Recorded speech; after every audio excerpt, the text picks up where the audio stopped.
यूं ही नहीं ताज ताज बन जाता है। शिल्पकारों का हुनर और चुनिंदा संगमरमर ताज को नायाब बनाते हैं। कुछ ऐसे ही चुनिंदा जगहों से बस खास ही चुनकर लाता हूँ। कतरे कतरे को मैं हीरे सा परखता हूँ। यूं ही नहीं मैं रजनी गंधा बन जाता हूँ। नमस्कार, न्यूज के इकलौते फैमिली शो न्यूज की पाठशाला में आप सभी का बहुत स्वागत। मैं हूं सुशांत सिन्हा। ये वो पाठशाला जहां सबकी क्लास लगती है। और सबसे पहले रोज की तरह आपको बता दूं कि आज कौन कौन सा चैप्टर खोलने वाला हूं। पाकिस्तान में तमाशा, अमेरिका फ्रांस में शटडाउन, इधर पीएम मोदी ने कौन सा खजाना खोल दिया, जिसके बारे में बात होगी। विदेशी धरती से राहुल गांधी का नया कांड, मोदी चीन को लेकर ऐसा क्या कह दिया कि बवाल मच गया।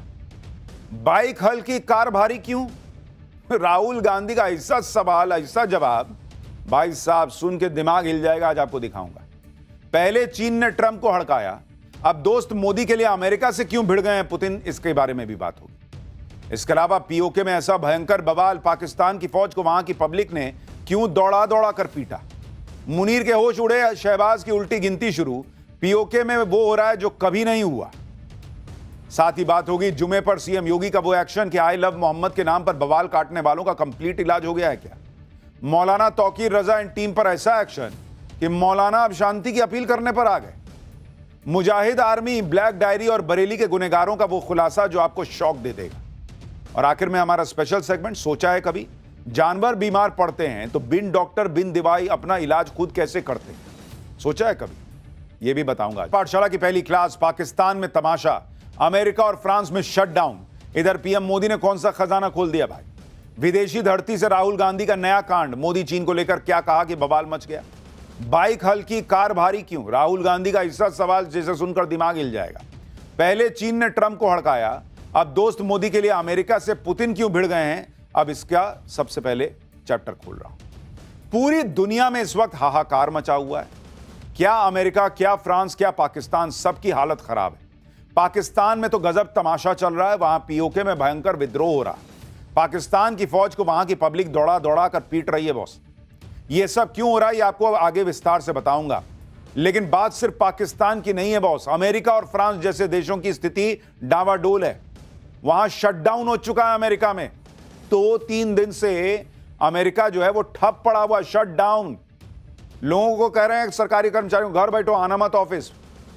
शटडाउन का मतलब है कि वहां पर बजट ही पास नहीं हो पा रहा। बजट पास नहीं हो रहा है तो सरकार चलाने के लिए पैसा ही नहीं है। पैसे नहीं है तो सैलरी नहीं दी जा सकती। आप देखिए क्या चल रहा है दुनिया में। ये ट्रंप भाई साहब दुनिया को ये टैरिफ, वो टैरिफ, ऐसा पैसा कमा लिया, वैसा पैसा कमा लिया। सरकारी कर्मचारी को देने के लिए पैसा नहीं है इसके पास। दुनिया में क्या चल रहा है आप देखिए बॉस। अमेरिका से लेकर फ्रांस से लेकर उधर नेपाल देखिए, इधर पाकिस्तान देखिए। लेकिन भारत में मोदी राज में क्या हो रहा है भाई। अमेरिका में पूरा सरकारी सिस्टम ठप हो गया। हजारों सरकारी कर्मचारियों को बिना वेतन के छुट्टी पे भेज दिया गया है। हजारों कर्मचारी ऐसे हैं जो बिना वेतन के काम करने को मजबूर हैं। और दूसरी तरफ भारत में सरकारी कर्मचारियों को मोदी सरकार दिवाली का डबल तोहफा दे रही है। करिए कि बोनस भी ले जाओ, महंगाई भत्ता लिए भी ले जाओ। वहां सैलरी आना मुश्किल है अमेरिका में, यहां डबल डबल तोहफा मिल रहा है दिवाली पर।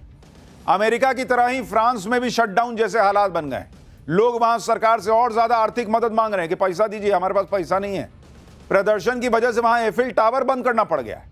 दूसरी तरफ भारत में जीएसटी और इनकम टैक्स को कम करके लोगों पर आर्थिक बोझ कम कर दिया नरेंद्र मोदी।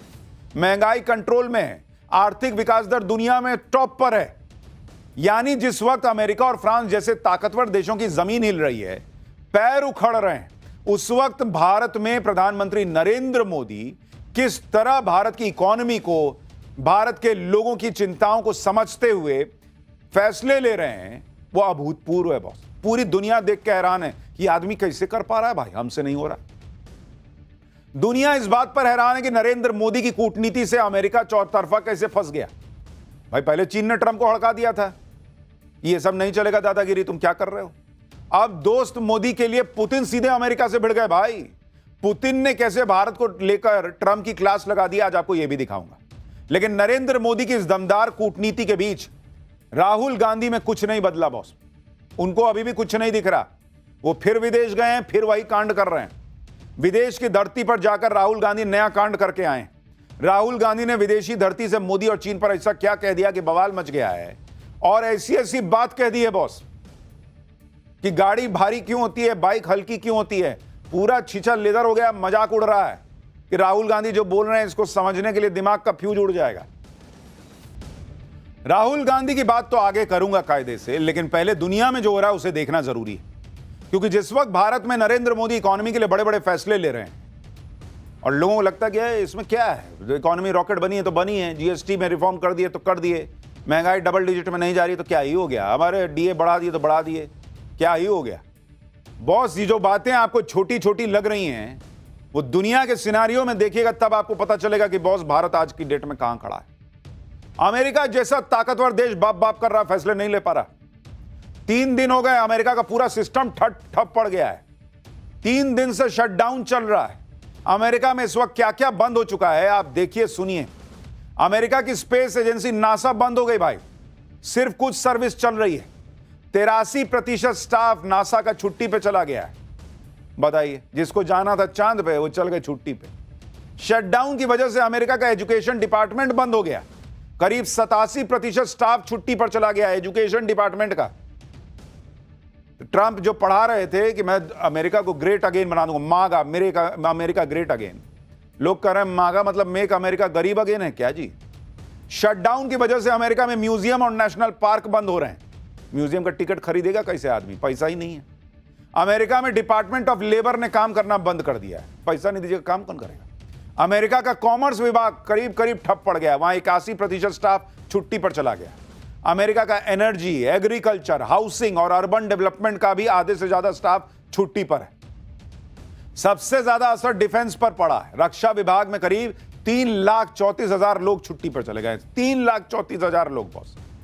ये अमेरिका का हाल है, काम करने के लिए लोग नहीं है, ताला लटका हुआ है, वर्क फ्रॉम होम भी नहीं है। ये मत सोचिएगा कि भारत की तरफ वर्क फ्रॉम होम चल रहा होगा ना, वर्क फ्रॉम होम नहीं चल रहा है, वर्क इन होम चल रहा है। लोग अपना झाड़ू पोछा करके टाइम पास कर रहे हैं, क्या करें, पैसा नहीं दे रहा है। सोचिए 3 दिन में अमेरिका का यह हाल हो गया। शटडाउन का क्या असर पड़ता है उसे आप अमेरिका में फ्लाइट सर्विस के उदाहरण से समझिए।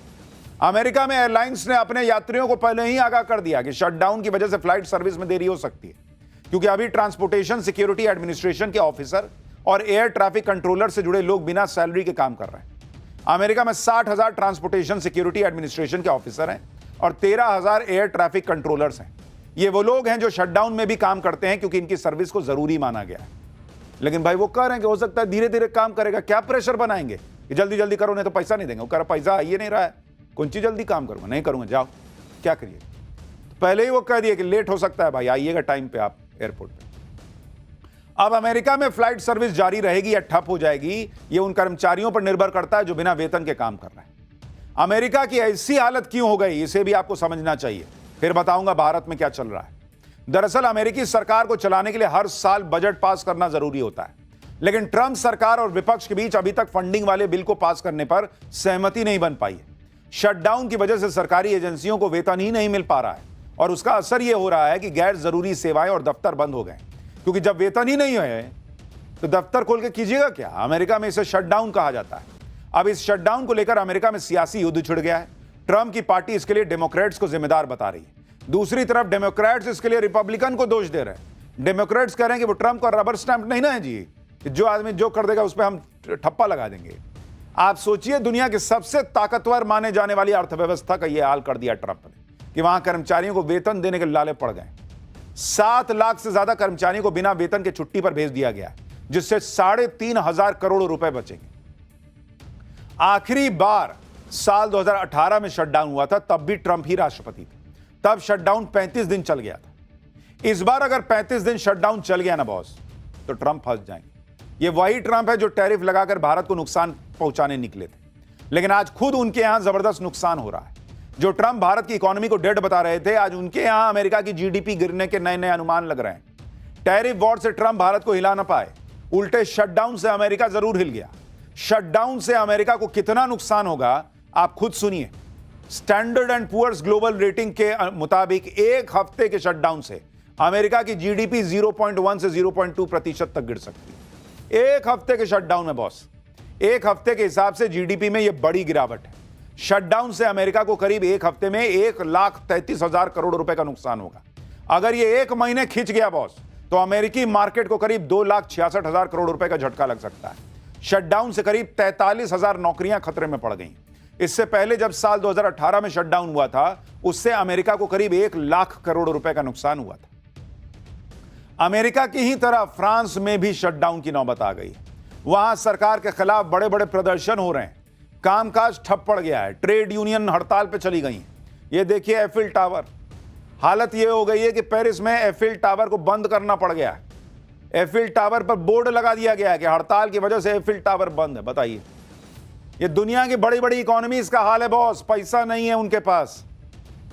और यहां भारत में जीएसटी में थोड़ा सा रिफॉर्म हुआ, भाई साहब लाइन लग गई कि ये खरीद ले वो खरीद ले। लोग जाड़ा आने वाला, ठंडा आने वाला कह रहे हैं, एसी खरीद लेते हैं, सस्ता मिल रहा।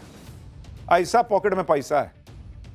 एफिल टावर पेरिस की पहचान मानी जाती है। एक अनुमान है कि सामान्य दिनों में एफिल टावर को देखने के लिए 15 से 20 हजार लोग आते हैं रोज। फ्रांस के करीब 200 शहरों में भयंकर प्रदर्शन चल रहे हैं। लोग सड़कों पर उतरकर ब्लॉक एवरीथिंग यानी सब कुछ ठप करने की मुहिम चला रहे हैं। देखिए, पब्लिक सड़क पर आ गई। फ्रांस की सरकार बजट में कटौती कर रही है, जिस वजह से कुछ सोशल वेलफेयर स्कीम के बजट पर कैंची चलेगी। लोग इसका विरोध कर रहे हैं। गुरुवार को करीब 85,000 लोग पेरिस की सड़क पर उतरकर मार्च करने लगे। हेल्थ केयर वर्कर थे, टीचर थे, स्टूडेंट थे, सब उतर गए सड़क पे। बॉस, कि पैसा काट लोगे हमारा क्या होगा? लेकिन वहां सरकार से संभल ही नहीं रहा है। कह रही कि पैसा नहीं काटेंगे तो देश खत्म हो जाएगा। अमीरों पे ज्यादा टैक्स लगाने की ये लोग मांग कर रहे हैं कि उनसे लो ना जी, हमसे क्यों ले रहे हो? साथ साथ पढ़ाई, स्वास्थ्य के क्षेत्र में सरकार से खर्च बढ़ाने के लिए भी कह रहे हैं। लेकिन पैसा होगा तब तो सरकार करेगी। सरकार कर ही नहीं पा रही है। लेकिन यही चीज अपने यहां देखिए बॉस, जो लोग सपना पाल रहे हैं कि जेनजी जैसा आंदोलन भारत में हो जाए, उनको देखना चाहिए कि भारत कहां आज चमकता सितारा बना हुआ है। फ्रांस, अमेरिका जैसे देशों का बुरा हाल है, लेकिन आप भारत को देखिए। नरेंद्र मोदी धड़ाधड़ फैसले ले रहे हैं, धड़ाधड़ डील पे डील कर रहे हैं, बड़ी बड़ी डील लॉक कर रहे हैं, जिससे भारत की इकोनॉमी बम बम हो जाएगी। यूएई, यूके, ऑस्ट्रेलिया के साथ फ्री ट्रेड एग्रीमेंट करने के बाद भारत ने यूरोप के 4 देशों के साथ फ्री ट्रेड एग्रीमेंट लागू कर दिया है। इन 4 देशों में स्विट्जरलैंड है, नॉर्वे है, आइसलैंड है और लिक्टेनस्टीन है। भारत ने इन 4 देशों के समूह यूरोपियन फ्री ट्रेड एसोसिएशन के साथ हुए एग्रीमेंट को लागू कर दिया है। इस समझौते की खास बात यह है कि इसमें पहली बार निवेश और रोजगार को शर्तों के साथ जोड़ दिया गया है। अब होगा क्या? असर यह होगा कि यूरोप के जो ये 4 देश हैं, अगले 15 साल में भारत में $100 बिलियन यानी करीब 8,86,000 करोड़ रुपए निवेश करेंगे। इससे करीब 10 लाख नौकरियां भारत में जनरेट होंगी। वाणिज्य और उद्योग मंत्री पीयूष गोयल के मुताबिक Swiss state secretary for economic affairs ने भारत में $150 बिलियन अतिरिक्त निवेश का भी वादा किया है।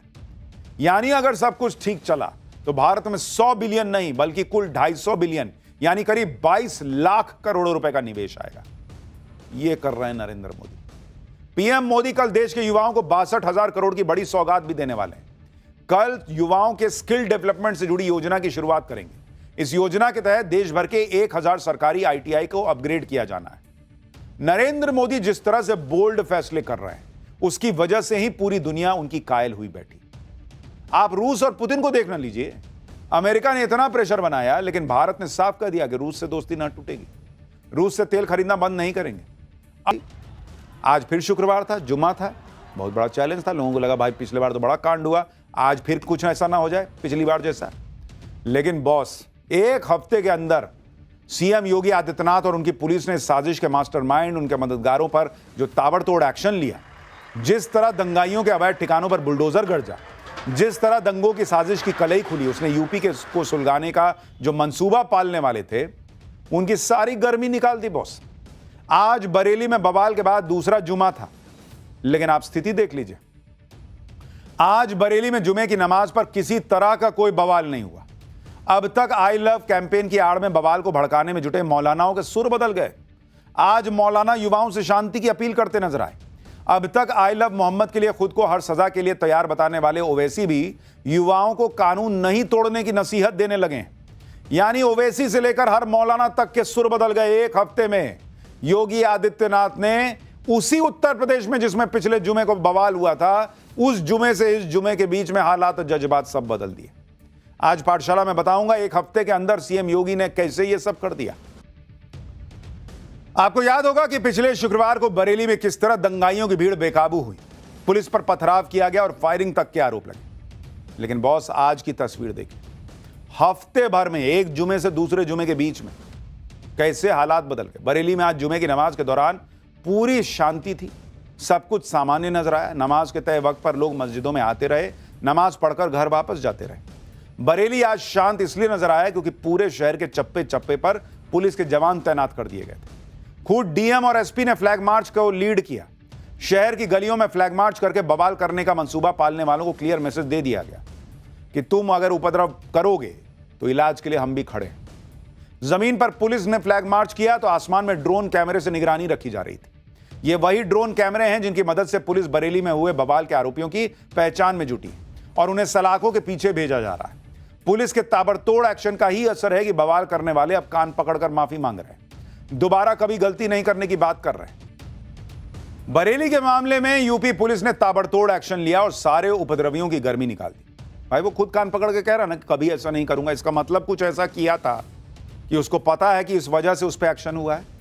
लोग माहौल क्या बना रहे हैं कि मुसलमान को दबाया जा रहा है। कौन बात का मुसलमानों को दबाने का नैरेटिव है बॉस? वो खुद ना कान पकड़ के कह रहा है कि अब कभी गलती नहीं करेंगे। गलती किया है, मान ना रहा है, लेकिन नहीं। बरेली के मामले में राजनीति की गर्मी बढ़ी हुई है। अखिलेश यादव ने समाजवादी पार्टी के 14 लोगों की टीम बनाकर बरेली भेजने का ऐलान कर दिया।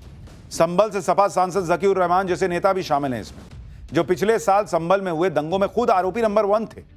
जिस तरह अखिलेश यादव और उनकी पार्टी संभल हिंसा में शामिल लोगों को बेगुनाह बता रही थी, उसी तरह बरेली में कह रहे हैं कि नहीं, ये लोग भी बेगुनाह हैं।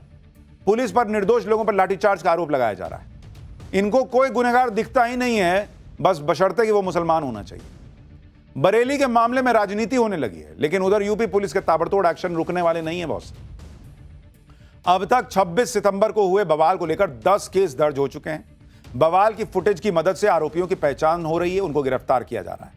अब तक बवाल के मास्टरमाइंड मौलाना तौकीर रजा समेत 83 आरोपी जेल भेजे जा चुके हैं। और आज भी पुलिस ने तौकीर रजा की संस्था IMC यानी इत्तेहाद मिल्लत काउंसिल के मीडिया प्रभारी मुनीर इदरिसी समेत 2 लोगों को गिरफ्तार किया है। मुनीर इदरिसी पर पिछले शुक्रवार को मौलाना तौकीर रजा को भड़काने वाला बयान वायरल करवाने का आरोप है। पुलिस के मुताबिक मुनीर ही मौलाना तौकीर रजा का पूरा मीडिया मैनेजमेंट देखता था। आरोप है कि मुनीर इदरिसी ने ही सोशल मीडिया पर अलग अलग ग्रुप्स में ज्यादा से ज्यादा भीड़ इकट्ठा करने के मैसेज सर्कुलेट किए। तो वो मुनीर भी आज जेल चला गया। अच्छा, ये भी मुनीर है। इसके अलावा पुलिस ने एक और आरोपी फैजान को भी गिरफ्तार किया। फैजान पर बवाल वाले दिन लोगों को पुलिस पर पथराव और फायरिंग के लिए उकसाने का आरोप है। यही नहीं, योगी की पुलिस जिन 3000 लोगों के नाम FIR में दर्ज कर चुकी है, उन सब पे शिकंजा कसना तय। बरेली की डीएम के मुताबिक पिछले शुक्रवार के बाद से अब तक बरेली में हालात पूरी तरह काबू में है और आगे भी कोई दंगाई अब बरेली को सुलगाने की हिम्मत नहीं कर पाएगा। ये योगी की पुलिस के धड़ाधड़ एक्शन का असर है बॉस, कि आज जुमे की नमाज से पहले मौलाना लोग जो हैं वो खुद ही लोगों से शांति की अपील करते रहे। मौलानाओं की अपील भी क्लियर है कि किसी के बहकावे में ना आना, किसी के भड़काने से भीड़ में घुस मत जाना, उसका हिस्सा न बन जाना। मतलब इनको समझ में आ रहा है ना कि किसी ने बहकाया था, किसी ने भड़काया था, भीड़ को बुलाया था। ये बरेली में आई लव मोहम्मद कैंपेन की आड़ में हुई हिंसा और उसके बाद आरोपियों पर हो रहे ताबड़तोड़ एक्शन का ही असर है कि मौलानाओं के ही नहीं बल्कि असदुद्दीन ओवैसी जैसे नेताओं के भी सुर बदले बदले नजर आ रहे हैं। Owaisi I love Mohammad campaign को लेकर फ्रीडम ऑफ रिलीजन का हवाला दे रहे थे। आई लव मोहम्मद का समर्थन करने के लिए खुद को किसी भी सजा के लिए तैयार बता रहे थे। लेकिन एक हफ्ते में आखिर ऐसा क्या हो गया भाई कि ओवैसी को आई लव मोहम्मद के पोस्टर से दूरी बनानी पड़ गई। ये तस्वीरें पुणे में हुए एक इवेंट की हैं जिसमें कुछ लोगों ने ओवैसी को आई लव मोहम्मद लिखा पोस्टर गिफ्ट करने की कोशिश की। ओवैसी ने उन लोगों के साथ तस्वीरें तो खिंचवाई लेकिन फोटो फ्रेम लेने से साफ इनकार कर दिया भाई। यही बात मैं बाकी मुसलमानों को समझाता हूं। आपको कह रहे हैं कि आई लव मोहम्मद बोल रहे हो और मोदी तुम पर जो है अत्याचार कर रहे हैं, जबकि आई लव मोहम्मद बोलने पे कोई एक्शन नहीं हुआ, कोई FIR नहीं हुई। ये फैक्ट है। खुद काहे नहीं ले लिए बॉस पोस्टर? ओवैसी खुद बोल रहे हैं कि मुझे इसमें मत डालो, ये बड़ा मामला है। देखना लिए बॉस। यही बात जब मैं समझाता हूं कि कोई इस तरह से पत्थर चलाएगा, सरतन से जुदा के नारे लगाएगा, जेल जाएगा, तो उसके परिवार को सहना पड़ता है। नेता को कुछ होता है तो लोगों को लगता है ये गलत आदमी गलत बात बोल रहा है मुसलमान के खिलाफ, जबकि मैं ही मुसलमान के साथ हूं बॉस। हिंदू के साथ हूं, मुसलमान के साथ हूं, सिख के साथ हूं, ईसाई के साथ हूं, क्योंकि देश के साथ हूं। जो आपके साथ नहीं है वो ऐसा करता है। खैर, इनका इलाज तो हो रहा है जिन्होंने उपद्रव किया। इंसानों को जब चोट लगती है या वो बीमार होता है तो डॉक्टर के पास चले गए, दवाई ले लिए, लेकिन क्या आपने कभी सोचा है कि जानवर जब बीमार पड़ते हैं वो तो डॉक्टर के पास नहीं जाएंगे भाई? यहाँ शहर में ना हो गए, बाकी जो जंगल में है, कहीं है, वो अपना इलाज कैसे कर लेते हैं? इंसानों की ही तरह जानवरों में भी खुद के शरीर को स्वस्थ रखने की प्रवृत्ति होती है। जैसे इंसान बीमार होने पर या चोट लगने पर दवा लेते हैं, उसी तरह जानवर पर्यावरण से ही कुछ ना कुछ औषधि लेकर अपना उपचार करते हैं। चाहे पेट की परेशानी हो या कोई इन्फेक्शन हो या कोई घाव हो, जानवर अपना उपचार खुद खोज लेते हैं। इसे एनिमल सेल्फ मेडिकेशन या जू फार्माकोग्नोसी कहते हैं। यह जानवरों की स्व चिकित्सा क्षमता और उनकी पर्यावरणीय समझ को दिखाता है। जैसे चिंपैंजी है, वो कुछ कड़वी पत्तियों जैसे वर्नोनिया एमिग्डालिना को चबाते हैं, जो आंतों के परजीवियों को खत्म करने में मदद करती है। तोता अगर वो बीमार पड़ेगा तो जंगली मिट्टी खाता है, जो जहरीले पदार्थों को बेअसर करती है और पाचन में सुधार करती है। जैसे प्रेग्नेंट मादा हाथी है, गर्भवती मादा हाथी कुछ खास पौधों जैसे बोरेसस प्रजाति के पौधों को खाती है, जो प्रसव में मदद करते हैं। ब्राजील में मादा वूली स्पाइडर मंकीज हैं, जो अपनी प्रजनन क्षमता को बढ़ाने या घटाने के लिए पौधे खाते हैं। कुछ पक्षी रेत में लौटते हैं, इसे डस्ट बाथ कहते हैं। इसके जरिए पक्षी अपने पंखों से परजीवियों को हटाते हैं। यानी कुदरत ने यह ना सोचिए कि सिर्फ इंसानों को दिमाग दिया है। वो कहने को जानवर हैं, लेकिन उनके अंदर भी भावना है, दिल है, दिमाग भी है और अपना इलाज करने की क्षमता भी है।